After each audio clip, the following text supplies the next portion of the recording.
We are thinking, learning animals. Our brains are constantly busy collecting and filtering information. Some information will make it into our long-term storage, our memory, but others are mere noise.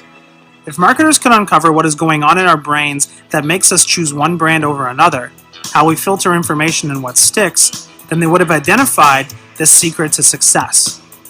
This is what Martin Lindstrom calls Buyology, the subconscious thoughts, feelings, and desires that drive our purchasing decisions we make each and every day.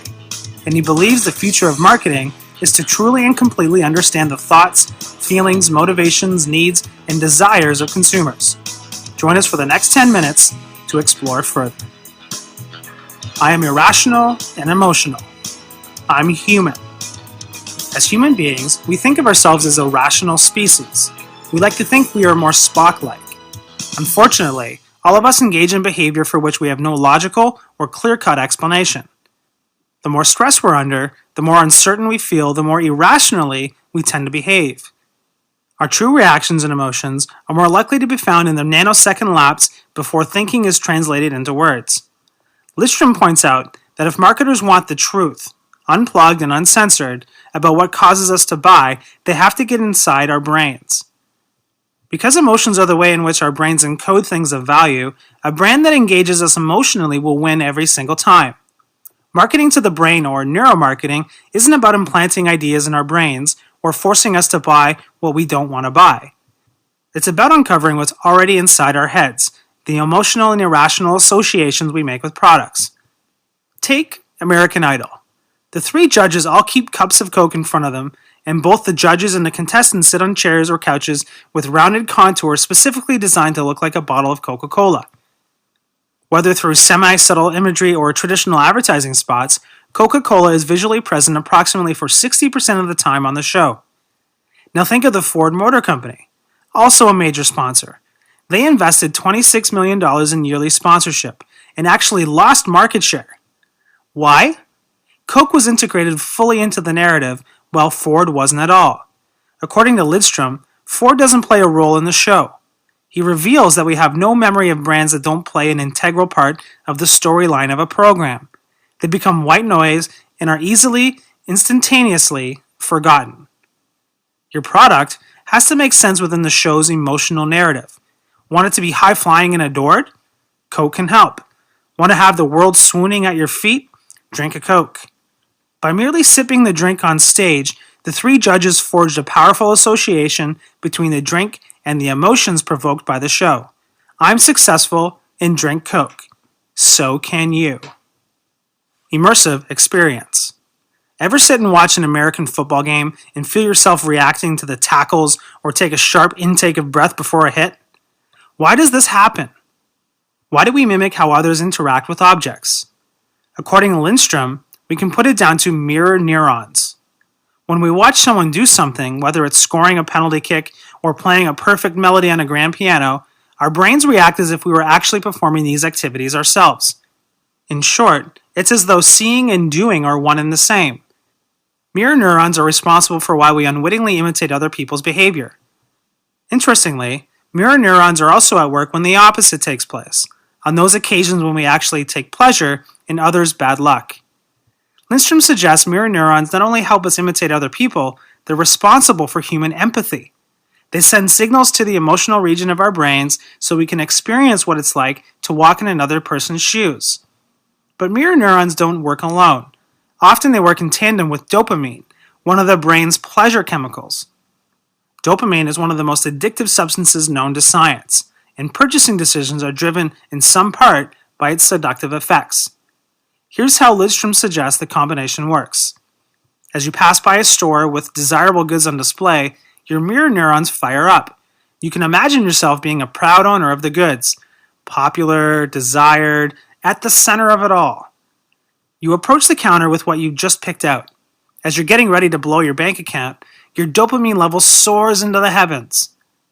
As the clerk rings up and bags your purchases in that beautifully branded bag, you're feeling cool and one of the in crowd. Dopamine subtly flushes your brain with pleasure, and before you know it, you've signed the credit card receipt. A few minutes later, as you exit the store, bag in hand, the euphoric feeling caused by the dopamine recede. And all of a sudden you wonder whether you'll actually ever use that camera or wear those shoes. Sound familiar? As he states, between your mirror neurons making you feel sexy and attractive, and your dopamine creating that near-orgasmic anticipation of reward, your rational mind doesn't stand a chance. As marketers begin to learn more about how mirror neurons drive our behavior, they'll find more and more ways to play upon them to get us to buy. Buyers beware. It's a kind of magic. Lidstrom suggests the more unpredictable the world becomes, the more we grope for a sense of control over our lives. And the more anxiety and uncertainty we feel, the more we adopt superstitious behavior and rituals to help shepherd us through.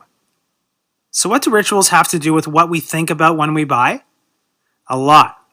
For one thing, products and brands that have rituals or superstitions associated with them are much stickier than those that don't. Once we find a ritual or a brand we like, isn't there a lot of comfort in having that particular blend of coffee to brew every morning, a signature shampoo with a familiar smell, or a favorite make of running sneaker we buy year after year? Lidstrom suggests brand obsession has a lot in common with rituals and superstitious behavior.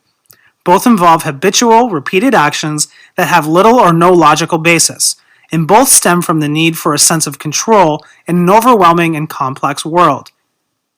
When we are stressed out or when life feels random and out of control, we often seek out comfort in familiar products and objects. We want to have solid, consistent patterns in our lives and in our brands. We need shortcuts. Why did I choose you? These are subconscious conversations going on in our heads every time we choose one product over another. If asked to describe how you came to your decision, you'd probably shrug and reply, instinct, or no reason, or I just did. But the real rationale behind your choices was in fact built on a lifetime of associations, some positive, others negative, that you weren't consciously aware of. Lidstrom gives us a name for these brain shortcuts, a somatic marker. Sown by past experiences of reward and punishment, these markers serve to connect an experience or emotion with a specific required reaction. These same cognitive shortcuts are what underlie most of our buying decisions. Every day, we manufacture new ones, adding them to our decision portfolio. Whether for necessities or for pleasures, somatic markers help us with every buying decision we're able to make. So how do these markers form? And do companies and advertisers work to deliberately create these in our brains? Lidstrom suggests it's easy and inexpensive to create a somatic marker in consumers' brains. It's all about the unexpected. Sony created an ingenious somatic marker in the weeks before the release of Spider-Man 3, using men's rooms in selected theaters. A guy would stroll in and see a conventional line of urinals and stalls, nothing out of the ordinary. That is, until he would happen to gaze upward and see a single, standalone plastic urinal 7 feet above his head. Next to it, the words Spider-Man 3, coming soon. Others create somatic markers in consumers' minds using humor. Fear, too, can create some of the most powerful somatic markers, and many advertisers are all too happy to take advantage of our stressed out, insecure, increasingly vulnerable natures. Selling to our senses. According to Lidstrom, visual images are far more effective and more memorable when they are coupled with another sense, like touch, sound, or smell. When we see and smell something we like at the same time, like Johnson & Johnson's baby powder combined with its signature vanilla-y scent, various regions of our brain light up together. When a pleasant fragrance matches up with an equally appealing, incongruous visual image, we not only perceive it as more pleasant, we're also more likely to remember it. But if the two are incongruous, forget about it. Literally.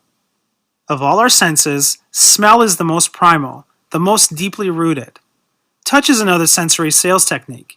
We like to stroke, rub, caress, and run our fingers through the garments we're considering before we commit to buying them, kind of like a sensory test run. Why else do you think those tables of clothing at the Gap and Banana Republic are positioned where they are? To be looked at? Of course not. They're there awaiting your fingers. As for sound, the sound of a can of Pringles potato chips opening is largely engineered to make you associate the product with lip-smacking freshness.